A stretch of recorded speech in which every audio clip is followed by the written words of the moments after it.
about using substances to mask emotion or to not have to feel, that's extremely powerful. I've worked with a lot of people who are terrified of being sober. They don't feel they're bright if they're sober. They don't feel like they're interesting or they're sexy or they're able to talk with people. And so substances are this magic, in quotes, way of letting them connect with people and letting them feel as if they're suddenly this sexy, interesting, approachable person who they really are, but they don't feel that connection, unfortunately. We'd rather you not shoot up. If you do, we'd rather you use clean needles. Having Narcan is so important. That can just save so many lives. Also, they recommend things like if you're going to use hallucinogenics, make sure you have what's called a babysitter. Like, don't just go out with 500,000 people and your first time decide to use a substance and good luck. You want to have somebody there who's sober. And again, we're not promoting that behavior, but if you do, harm reduction would say, what can we do to keep you as safe as possible and to keep you alive during those situations?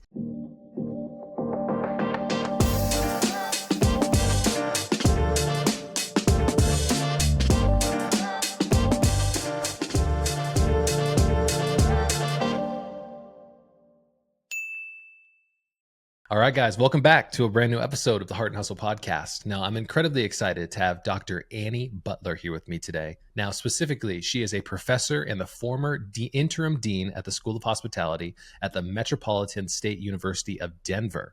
Now, Dr. Annie also has run a private practice for 20 plus years, so huge congratulations to you, that is now focusing on substance use education for students. Now, you being located in Denver, this is going to be a very interesting conversation because of legalized marijuana. We're also going to touch on some areas around like artificial intelligence, the higher education landscape, how it's changed over the last couple of years. We're going to talk about mental health and social connection, innovation, the future of work and loyalty. We're going to be all over the place today. Dr. Butler, welcome to the show. Thank you. I'm delighted to be here. You know, I really want to start with kind of your process of starting a private practice 20 plus years ago and the innovative ways in which you were reaching youth and trying to help them deal with substance use in some different ways. So let's kind of talk a little bit about your background and let's see where today's conversation goes. Sounds great. Yeah, I actually started working in a group home for young women. I worked in day treatment center. I ran a day treatment center. I worked with a lot of folks who were court ordered. So I had a lot of experience before I started my private practice. I actually ended up having a boss who was not fabulous. So I decided I would rather work for myself at that point. So there was a school district they were changing their policies at the time from, I don't know if you remember the 3 strikes and you're out, but school districts used to have that terrible policy. So if a student was using, going to school drunk or had something in their locker, they were expelled. And that was really negatively impacting students, especially students of color. We call it the school to jail pipeline. So I wrote a curriculum for a program and pitched it to one school district, and it quickly caught on, and we've served a number of different school districts in the Metro Denver area over the years. And it's really a way to expose students to better decision-making and to educate them about the negative consequences of substances, but in a way that's fun and that's not lecturing. Because I don't know about you, but I didn't respond well at the age of 16 to somebody saying, you know, you shouldn't use drugs, they're bad for you, whatever. I just don't connect with that. So we do a lot of games and it's engaging. And so students can come back and say, okay, now I understand, that makes sense, I have questions. And their parents are involved, which is really important because sometimes we miss that aspect of it. And the family strengthening is a really important component of the curriculum that we've embedded in this program. So very proud of it. I think it's beautiful to talk to people with respect like they are adults. You know, me in 5th grade, one of my core memories is standing up in front of my elementary school because I was the winner of my 5th grade class DARE initiative, where we talked about how we were going to abstain from using drugs and we were going to do all this type of stuff. But one of the things that I recognized is a lot of that stuff was really fear-based, right? There was never really a connection between why the long-term impacts of this, but also talking about these things in a relatable nature. There was always a lot of demonization that came in that. And I guess that comes from times of the past, right? With Nancy Reagan and the Say No movement and things like that we experienced. But when we talk about the changing landscape of our communities today, here in Las Vegas and in Denver, marijuana is legalized. So it's become a big part of culture. So how have we kind of seen the the changing landscape, if you will, of substance use trends from your perspective, and how are they kind of impacting your world? What's really been interesting is how open people are about their use. So back in the day, I had parents that would use with their students, but they'd lie about it.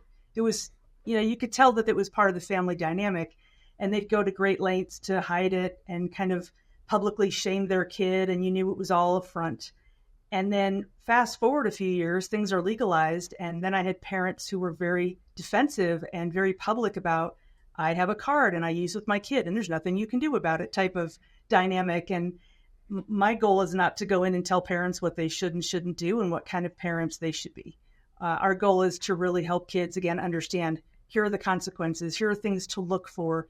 If you're at a party, these are the kind of things you want to take notice of, because marijuana is not the only substance out there. Obviously, we have a lot of opiate use, a lot of fentanyl and different drugs, prescription drugs, things that kids are really getting their hands on, and it's extremely lethal. So having an awareness and helping them with better decision making is just so important. Being informed helps us navigate the world better, right? Yeah, I mean, exactly. I think about one of the major music festivals that is here in Las Vegas every single year is called the Electronic Daisy Festival, EDC concert. 500,000 people come to the middle of the desert, right? Sounds crazy. And they listen to electronic music. But one of the things that has become a huge part of the younger culture in that environment is people often experiment with using substances. And one of the things that I noticed when I went this last year was people were carrying around Narcan administrators, the little things that you put in somebody's nose just in case they were affected by an overdose or any type of, opiate or fentanyl or something like that. And I think that if you enable people with the right information and the right resources, they can make better decisions to not only govern themselves, but also create a safer environment for people around them. Is that kind of hitting it on the head of what your bigger mission is? You're talking about harm reduction, which is so incredibly important. So, for example, we'd rather young people maybe not engage in sex, but if they do, use a condom, right? That's a good example of harm reduction. We'd rather you not shoot up. If you do, we'd rather you use clean needles. Having Narcan is so important. That can just save so many lives. Also, they recommend things like if you're going to use hallucinogenics, make sure you have what's called a babysitter. Like, don't just go out with 500,000 people and your first time decide to use a substance and good luck.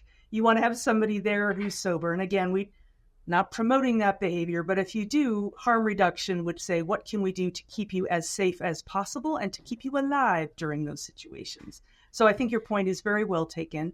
And that's an important part of many aspects of substance abuse counseling, is that harm reduction.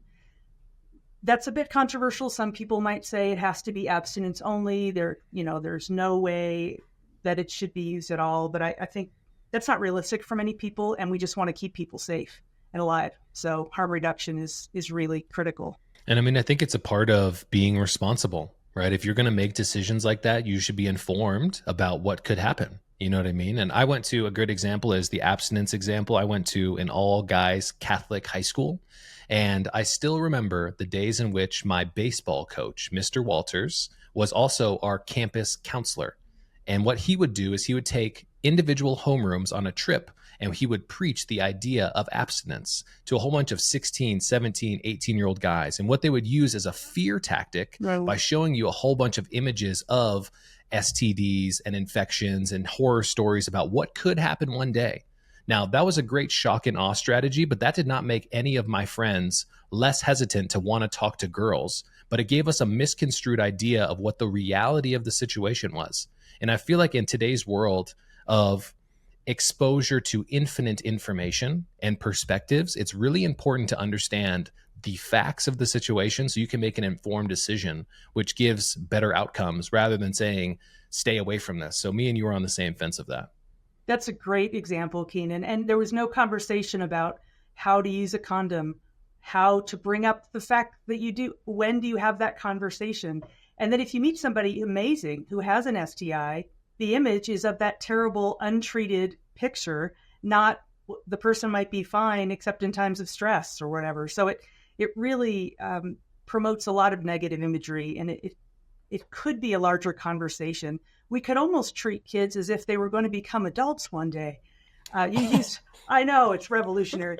And you used a really important word earlier. You talked about respect. And I think that's one of the things I love the most about working with kids and or interacting with kids and working with adolescents is treating people with respect. Um, I, yeah, I've got a couple stories there, but we can go on. Do you want to share one? Sure. Several times it's happened to me where I'll interact with a young person or a child and I'll just get on the floor and talk to them and play with them. And it's appropriate. It's not like a stranger in a park. And the kid will open up and we'll have a great time playing because it's fun. And the adults will be watching, like the other adults in the room. I guess I am considered one, at least chronologically. And usually someone will say something like, oh my gosh, that kid's autistic. They don't usually respond to somebody. And there's all this shock and awe in the room. And all I did was talk to the kid and meet the kid at their level, literally, figuratively, engage with them. And if they weren't into it, that's fine. I'll go back and talk to the boring adults. But I've had that reaction several times, and it's disheartening to me. Like I didn't do anything miraculous. It was just an interaction, and I think we're lacking that. Here's an iPad, kid. Here's a phone. Do your thing, and we kind of miss that opportunity to engage. And then when they need to have the conversation later about sex, about drugs, about I'm thinking about dropping out, whatever it might be, it's harder to have those conversations if you don't start them young. And I think we don't have the luxury of fearing and hiding away from these type of tough conversations, right? There have been multiple times where I have had the privilege of spending some time with, I guess now that I am chronologically older as well, some people who are in their 40s and early 50s who have teenage kids. And we get onto the topic of things like drug use or STDs and having sex when you're at a younger age. And often I ask the question, are you having that conversation with your kid? And they say, I'm not going to have that conversation with my kid. That's not my responsibility. And so instantly I ask the question and challenge them and say, so if your kid is on Instagram or TikTok, somebody else is going to have that conversation for you because you don't want to have that one-time conversation and you want to avoid it. How do you feel about that? And their almost always answer is, well, I don't want somebody else having that conversation. I think there's an element of accountability that we have to take as the people who are bringing up this younger generation to be able to help them navigate these tough conversations by having it one time rather than avoiding that conflict or that uncomfortable situation that can result into bad choices later. That's a great point. Another response that I hear from parents is, oh, they know. So for example, they might tell me their kid is great or they love their kid. And I'll ask, have you told them that? Oh, they know. Or we'll have a conversation about substance use or drinking and driving. And is it okay if the kid calls you, an adolescent to get a ride? There may be consequences or maybe a discussion, but can they call you? Is it safe? Oh, they know. Have you talked to them about that? Do they know that they can call you? So I agree with you. It's important to have those conversations at a young age when it's an age appropriate too is really important. If a 7-year-old overhears a conversation or sees something on the news and asks a question at a 7-year-old level, answer them at a 7-year-old level. Don't make it a joke. Don't disregard it. Don't talk about it as if they were 15.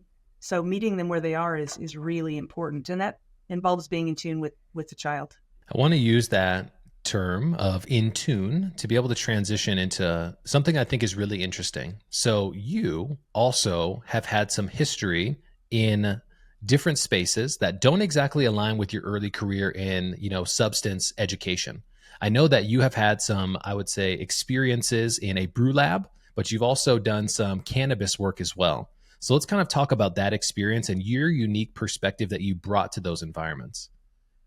Yeah, I joke that I went from teaching addictions counseling to running that brew lab and a cannabis studies. It's kind of hilarious. Very, very interesting. Both elements are very important. It's important that we have places to teach students how to brew and how to run a business. It was not how to grow or smoke cannabis. It's how to run a business and how to be an entrepreneur in that area, which is really interesting. And that's important. And it's important to teach people how to do that responsibly, how to have good fiscal management around those different endeavors, and to know what to look for in terms of potential abuse for their employees, for their customers, and for themselves, so that we work ourselves out of a job in addictions counseling, which sadly will never happen. But so it was a very interesting career spectrum there to be able to do both. It was quite an honor to work with both groups of folks. I enjoyed them both immensely. In our previous conversation, I talked about some of my worries when we live in states that have legalized the use of marijuana. So, one of the things that I grew up in was a family culture. My father is black, my mom is white, where things like cannabis were freely used, and often they were used as coping mechanisms for some of the stress and the other mental health struggles that we had on my father's side. I always saw my aunts, my uncles, my other cousins who were older than me, everybody would be smoking marijuana. And that was something that side of the family did, but it was never really explained to me why. When I got older and started my own business in the mental and behavioral health space, I started recognizing that we use a lot of these tools and substances as ways to cope with feelings of inadequacy or stress or deal with trauma from the past. When we look at our economies, specifically in Las Vegas, Nevada, and in Denver, Colorado, we see a lot of medical marijuana use, like you talked about a little earlier with those parents. We see recreational use as well. Do you, with your experience in substance use education, worry about the big effects of constant consumption of things like marijuana on your motivation, things like focus, our overall mental health? What's your 2 cents on a society that says, go ahead and use this stuff, but let's also not be prepared for the impacts of using those substances? Well, I want to start by saying I think it can be used appropriately by many people. So I don't think we should ban it. I'm also thrilled that people are not getting charged with possession for marijuana anymore. It was such a racist policy. There were so many negative ramifications of the criminalization of marijuana. And if you look into the roots of how it became illegal, it was political, economic, and racist. I mean, it's just a fascinating reason why it was ever Absolutely made illegal. Having said that, I agree with you that a lot of people use that and use alcohol additionally to not deal with emotion or to numb that or as a coping mechanism. And there should be a lot of tools in the tool belt, kind of an idea when we're having to deal with anger, with stress, with loss, with grief. We don't talk about that a lot. I think people use quite a bit to cope with grief. So there's this wide range of emotions, and many of them are really uncomfortable. And a lot of the folks that I've worked with in private practice use substances, marijuana, and again, alcohol. I've got to put that in there to numb those feelings. And after a while, it's really difficult for them to even sit with those feelings if they're sober. So it's a complex issue. I'm not sure if I addressed your question, but yeah, there's so many facets to that. I mean, there really are. I might have mentioned in our previous conversation together, so you can tell me, Keen, I've already heard this or not. There's a book out there called Indistractable. The author of that book talks about our prevalence on people feeling more distracted than ever in our current environment of society, on the habits that we have built and the inability for us to regulate our emotions. While you were talking there about distracting ourselves from uncomfortable situations, we see this prevailing in society much more often than I think people really give credit for. And I want to give everybody an opportunity to pause. Think about yourself in a grocery store. Think about yourself in any public situation. Whenever there's a lull in activity or people are just standing around, often what do you see people doing? Often they're looking at their cell phone. So one of the things that I really worry about in the world that we deal with today is the element of distraction. We have become so fundamentally proficient at taking ourselves away from any moment of distraction, awkwardness, uncomfortability by anchoring the habit of pulling out our device and looking for that release of dopamine or that distraction to escape from the common moment. Now, we're talking about substances here, but I would argue very succinctly that this is a substance that we consistently engage with today. And I think we have to be really aware of the effects of even how social media and these little devices that have been created by incredibly smart individuals, behavioral scientists have optimized us keep coming back to those devices and the distraction that they create from being able to regulate our emotions. Do you have any 2 cents about that? Absolutely. I agree with that. I think it's affected our ability to connect with one another in a meaningful way. I also think it's affected our ability for creative thought.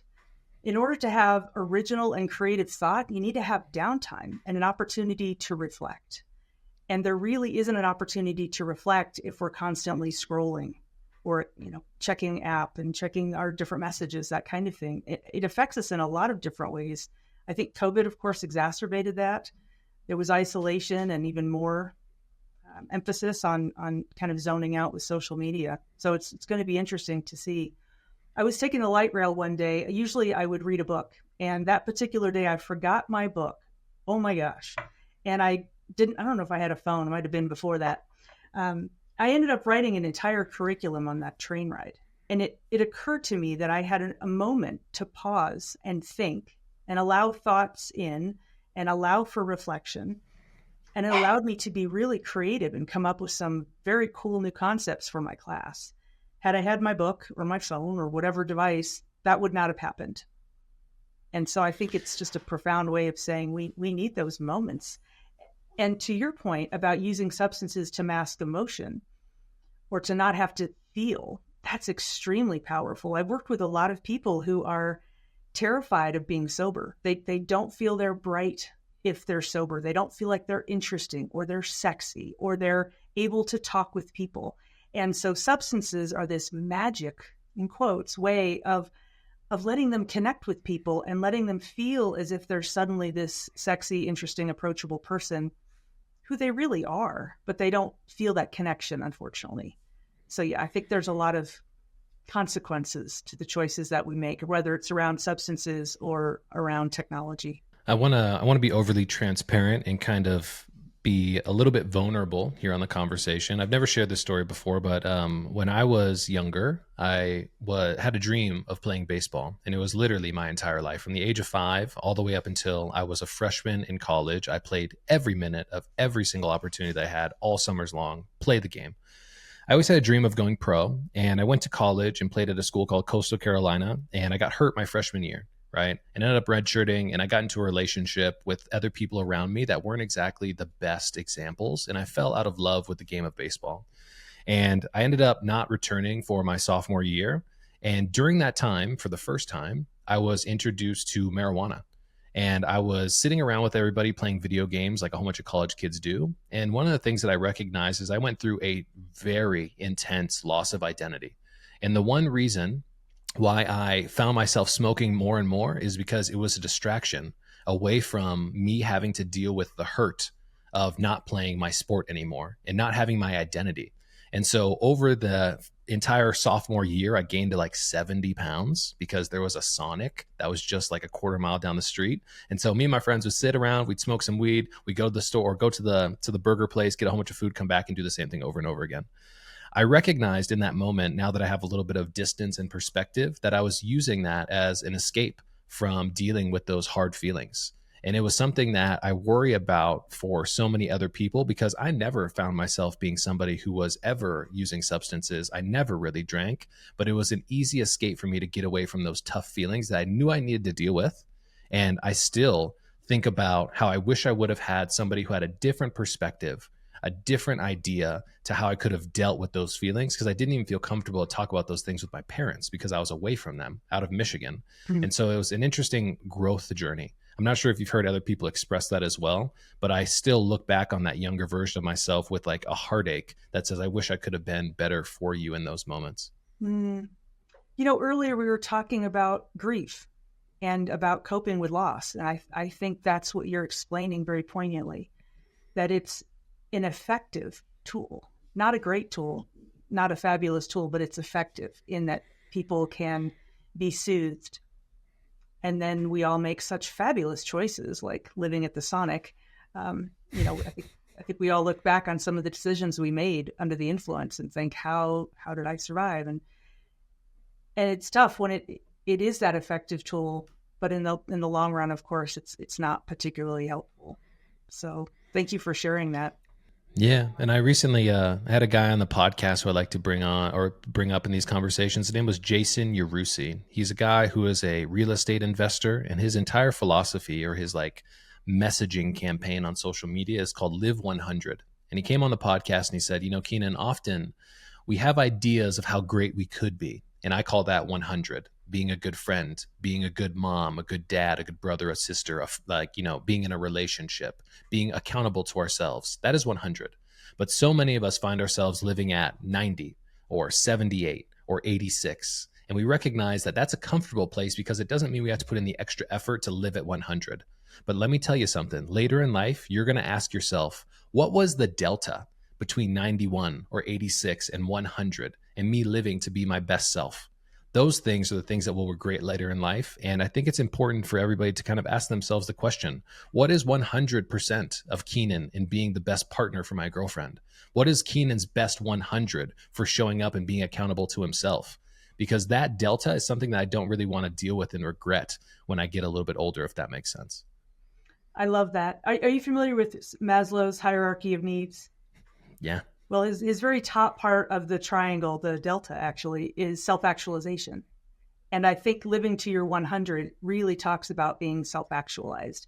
And I've worked with some people who struggle with that because their family or their community may not be supportive of their success. Oh, you think you're better than us now that you're educated, now that you have this fancy job. So that can be difficult if the support system is that kind of crabs in a bucket mentality. That can be difficult.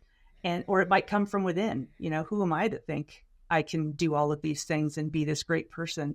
So working through those messages, whether they're internal or external, I think is really critical to be able to live your best life. So I like that, live 100. That's a nice way to phrase it. But how are we supposed to make that transition? This just pulled on a heartstring of mine. Man. One of the things that's been the toughest in my entrepreneurial journey, but also as I've gotten older, is recognizing that friends are in my life for a reason or often for a season. And sometimes as we get older, we start to drift apart from each other. But I know so many people that I've come across in personal relationships or friends have a really tough time in letting some of those people go because of the experiences that we've had with them, the time, the sunken cost, if you will, of a friendship. But when we recognize those people don't serve us anymore, do you have any advice to anybody who could be listening and watching, who's on that road or that journey of self-progression? They're realizing that maybe they shouldn't be kind of stuck in this shell that once fit them. I love the people are in our life for a reason or a season. I've said that myself. I love that. I've known people who have actually made a list of their friends and acquaintances and see who makes the cut. Like they're going off to college or they're starting a grad program or they're starting a new job, whatever, they're having a baby, their time is limited. And so they need to reflect. I've known people who've done this. It's kind of an interesting exercise. And in going through creating that list to see who even gets on it in the first place. And then to find out, what, this person actually is pretty toxic now that I think about it. They're a huge energy suck for me. They're an energy vampire. Maybe this person isn't going to make my list. And I don't mean we're going to be a jerk to this person and write them a Dear John letter, but maybe investing less energy and less effort into some of those relationships. And then acknowledging, wow, these other people have been supportive or positive, or I used to spend a lot of time with them and they're pretty great people. And then I kind of just got busy. Maybe it's time to reinvest, using that gardening analogy that, you weed out what's not healthy for you or maybe appropriate or best for you in that moment, and you nurture and develop and help to grow the relationships that do support you in your effort to be that best person that you can be. And that's an interesting exercise to do. I think one of the most profound things people need to do, though, is to do the work, to do their work. And if people aren't feeling worthy of success, that's something they need to work through. Or if they're hearing voices in their head, not literally, although that too, negative messaging that they grew up with or that they heard, and that's in the way, they need to do that work. And I think helping to clear some of those things, talking with a counselor or a friend, or journaling, or talking to yourself if you're driving, to work yourself through some of those issues, whatever it looks like, painting, I don't know, people have very different ways of expression. But it's important to do that work too, to feel valuable enough and worthy enough to live that best life. This is why I love talking to leaders like yourself, because you have such a unique perspective. One of the perspectives that we've seen has been pretty pervasive on things like social media is the changing value of higher education. Now, I know that since the pandemic, many people have been questioning, is higher education worth the ROI? In our previous conversation, we have talked about a little bit of the economic pressures that come along with the investment of higher education. And I had shared how I've been speaking to some other deans of students and dean of admissions from Penn and Washington and Ohio State. And the things that we talk about is there's more parent involvement in today's higher education admissions and exploration process than ever. I want you to kind of talk about your perception of the changing landscape of higher education, because one of my core beliefs, and talking to other leaders like yourself, I truly believe that higher education almost acts as an exposure and an enablement platform. It exposes us to different ideas. It helps us grow up. It helps us do that inner work, exactly like you're talking about. So let's kind of riff on that for a little bit. All right, that sounds good. I want to first say that the reason that tuition has gone up so much for students is because states are paying less. And it's a bit heartbreaking to me that we don't value education at the state level. And that needs to shift. Also want to remind people that there are a lot of scholarship opportunities and a lot of ways to get funding support at a lot of universities. Millions of dollars go unclaimed in scholarships. So just to shout out that there is support, and it's not just something for rich white people. It's for everyone, and there's opportunities there. So, but you're right. I think higher education is so incredibly important. It helps us figure out what we want to do when we grow up. It helps us get a really solid foundation and a broad educational experience. It helps prepare us for the workforce. That's something we haven't always talked about. That's a really important piece. We have guest speakers who come in who have industry experience. We have internships that help students get real life experience. And we all know we're going to more likely hire Sally Joe, who's been working in our office as an intern for the last 4 months. We know she's phenomenal, than some other person who might look good on paper. We don't know them. So those internship experiences are also incredibly important. There's study abroad experiences. I've been able to take students overseas, and it was their first time on a plane, their first time seeing the ocean, their first time in a subway. They're like all of these firsts. It was such an honor to be there with them, and it's such a growth opportunity. I got to do a study abroad, and it was the same tuition as my school. So I didn't have to outlay a whole bunch of cash. I just had to get myself there, which I figured out. And I'm saying that because sometimes people hear those opportunities and think, well, that's something that's coming from privilege. And it's certainly easier for people coming from privilege, but there are opportunities for everyone. And it's figuring out how to make those experiences possible for a wide range of people. But yeah, education is huge. It's so fundamental to our personal growth and to hearing other perspectives and to critical thought. That's something. When I'm an old lady on my rocker bemoaning the world, that's what I'm going to be crying about, the death knell of critical thought. Social media has really, I think, hurt us in that way. We see a whole bunch of opinions, and then we assume that means it must be real, it must be true, it must be fact. And critical thought is the element of saying maybe and maybe not. How do I explore that? What do I think about that? What could the other side of the argument be? Have I researched the issue? And critical thought really forces us to dive in, and it's a little uncomfortable.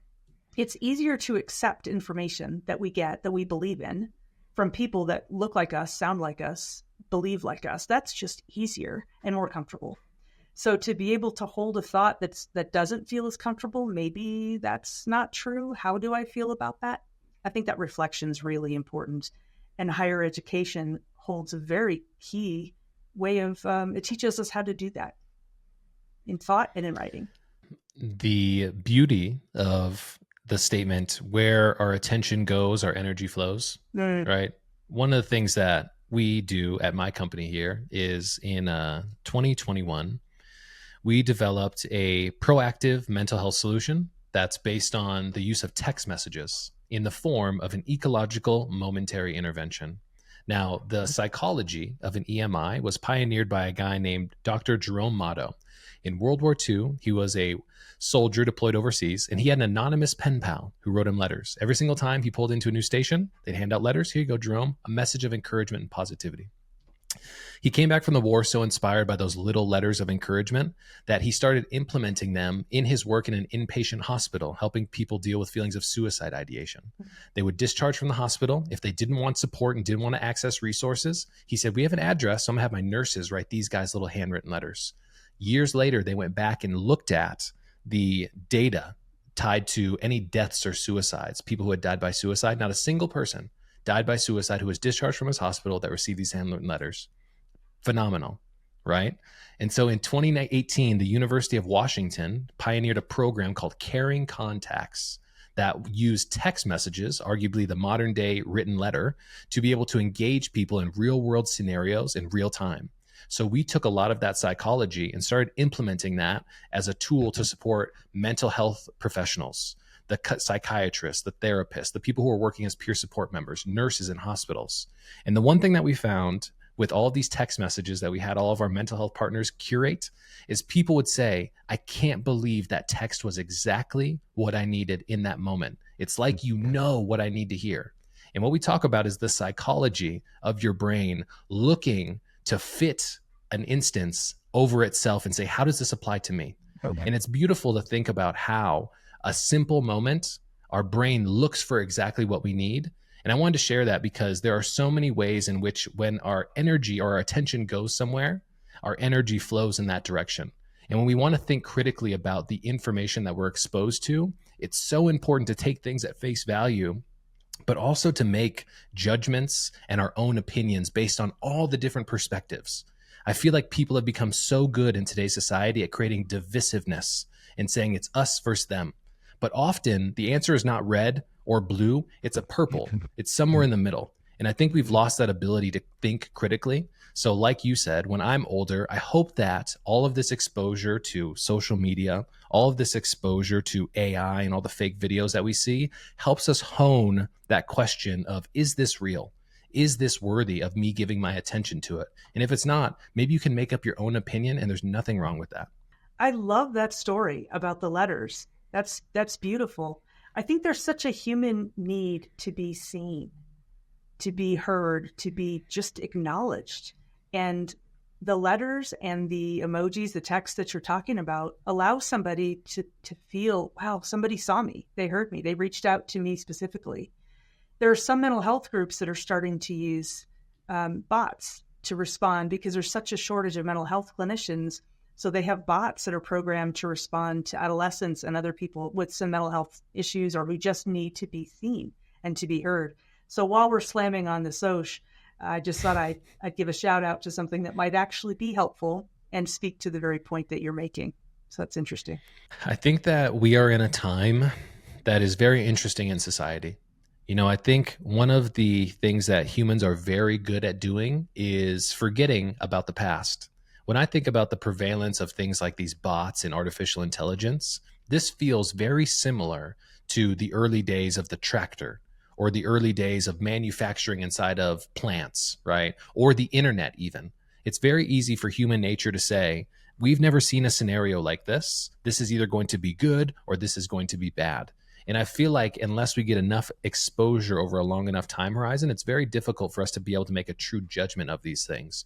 But I am a huge advocate for looking at technology, especially in spaces like the mental health field, to be an accelerator to increase access to good information from a trusted resource, to meet people where they are. You used that word a little bit earlier today.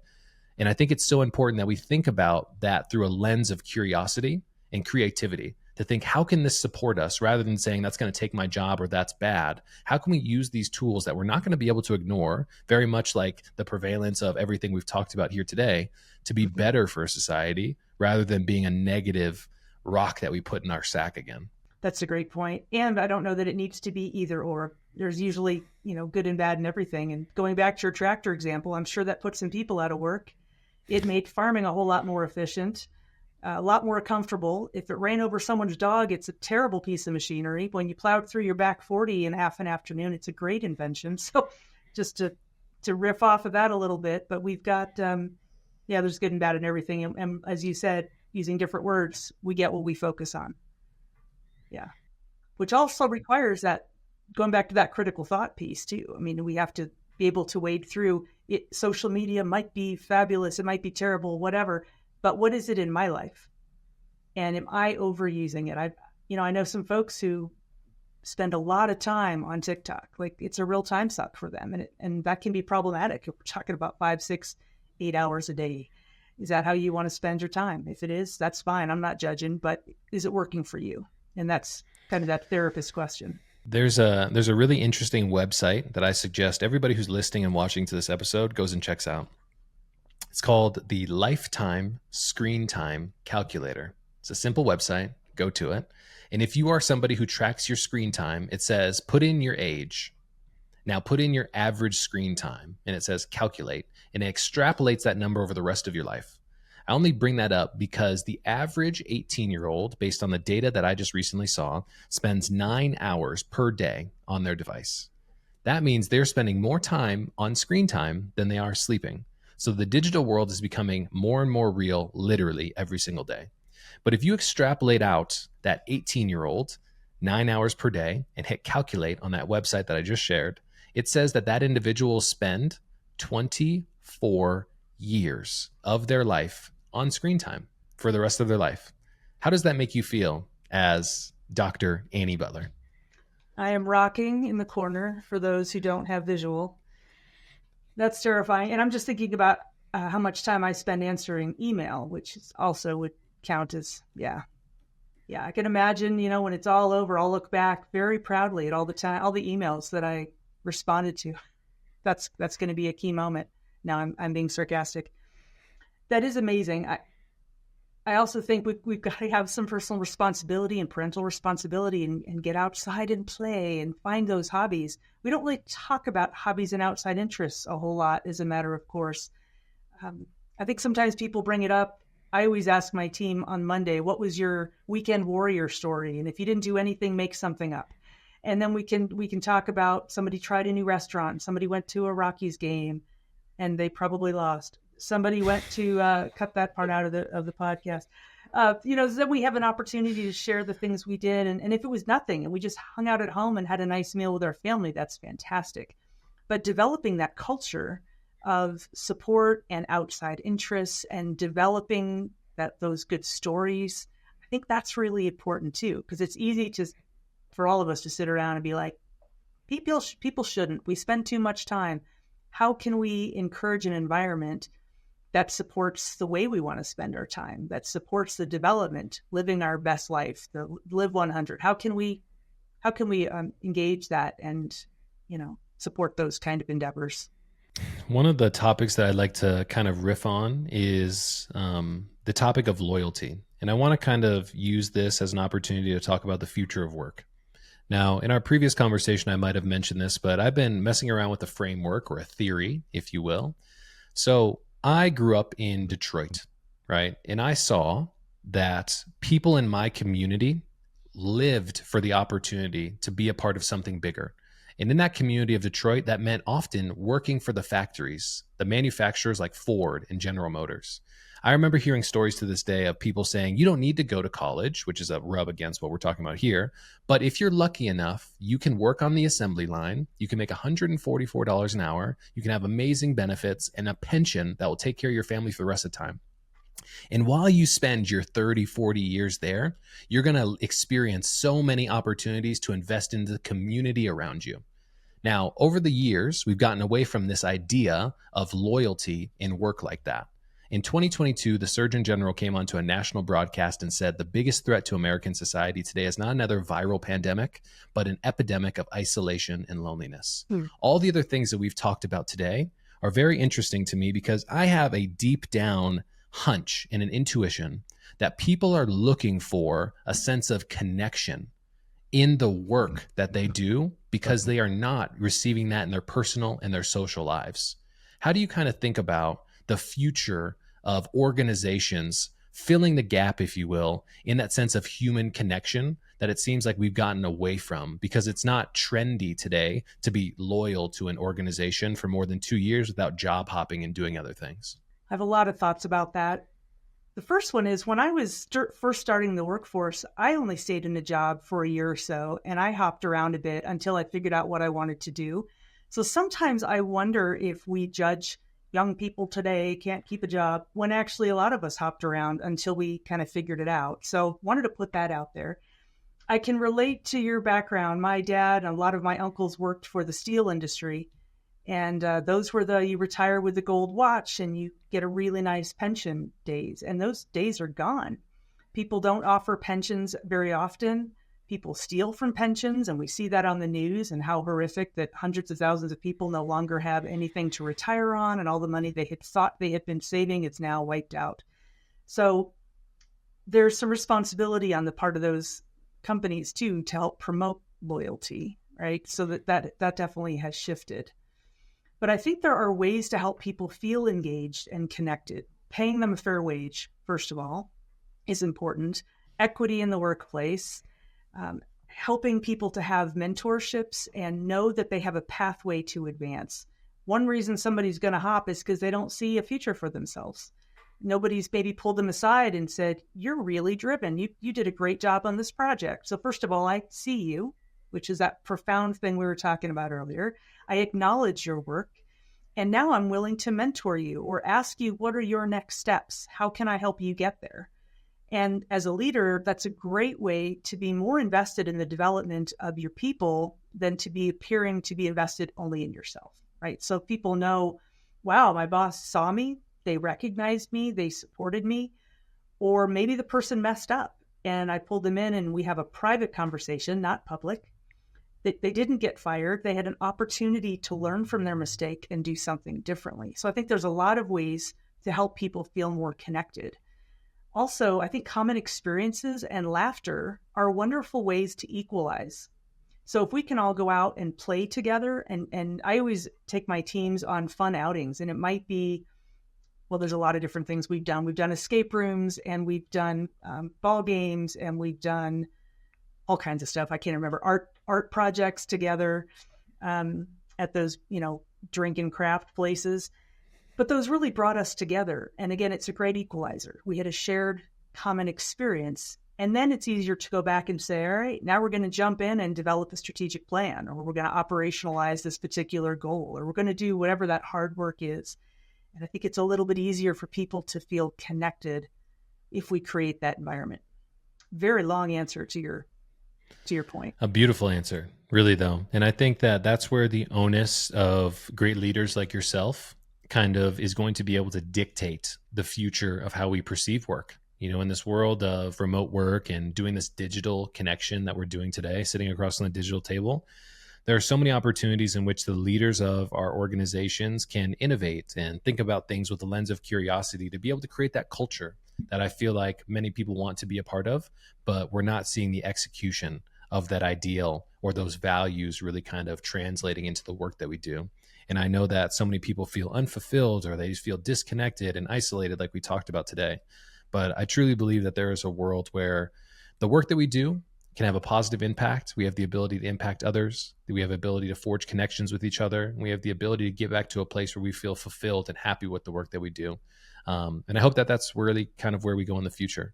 Dr. Butler, as we kind of land the plane here, I have a final question for you, which came from another guest.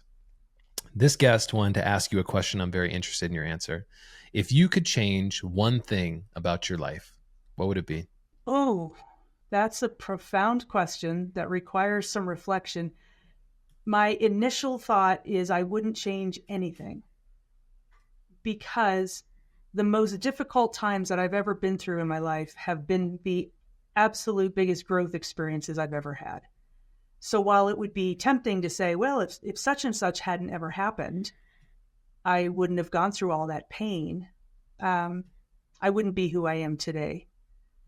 And I really mean that. I think it's an important way that I at least interpret my experience here. That's a good one. I lost my dog last year. If I could bring him back, I'd do that in a New York minute. That would probably be it. But everything else has helped me become a better and a stronger person. Well, Dr. Butler, I just want to say for everybody who's watching and listening today, thank you so much for blessing the stage with me and being able to have an open and honest conversation. I appreciate all of your perspectives, all of your insights, your unique perspective of where we've been, where we're going, how we're going to be able to change things, the importance of vulnerability and mental health and connection and everything else that we've talked on today. So I just want to say thank you so much for coming on the show. I really appreciate it. Oh, Keenan, it's a pleasure. I just love talking with you. Thank you so much for this opportunity.